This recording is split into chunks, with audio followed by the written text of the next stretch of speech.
गायत्री के चैनल पर आप सभी का स्वागत है। हम लोग एक गीत लेकर आई हैं जो आजकल चल रहा है समाज में। एक सास अपने दामाद को लेकर भाग रही है, उसी पर चल रहा है, तो हम लोग गा रहे हैं।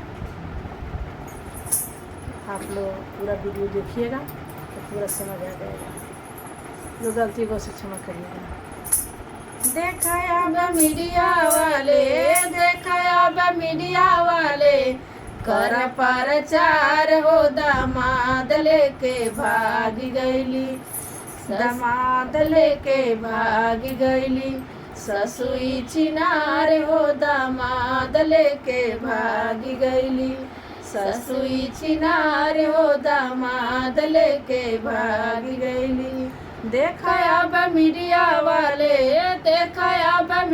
वाले कर प्रचार हो, दामाद लेके भाग गईली ससुई छिनार हो, दामाद लेके भाग गईली ससुई छिनार हो, दामाद लेके भाग गईली।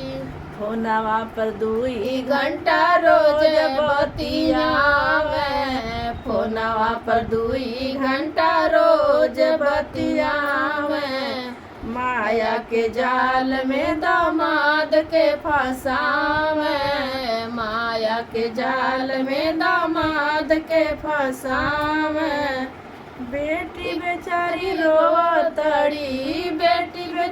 रोवतड़ी धई के कपार हो, दामाद लेके भाग गईली ससुई छिनारी हो, दामाद लेके भाग गईली। बेटी चिनारी हो, दामाद लेके भाग गईली बुढ़िया चिनारी हो, दामाद लेके भाग गईली ससुई चिनारी हो, दातार लेके भाग गईली ससुई चिनारी हो, भातार लेके भाग गईली। देखा अब मीडिया वाले कर प्रचार हो, दामाद लेके भाग गईली ससुई छिनारी हो, दामाद लेके भाग गईली। घोर कल जुगवा देखाया बैल आई, घोर कल जुगवा देखाया बैल आई। बेटी के शादी पहले कर ताड़ी माई, घोर कल जुगवा देखाया बैल आई। बेटी से पहले शादी कर ताड़ी माई, बेटी से पहले शादी कर ताड़ी माई। बेटी रोताड़ी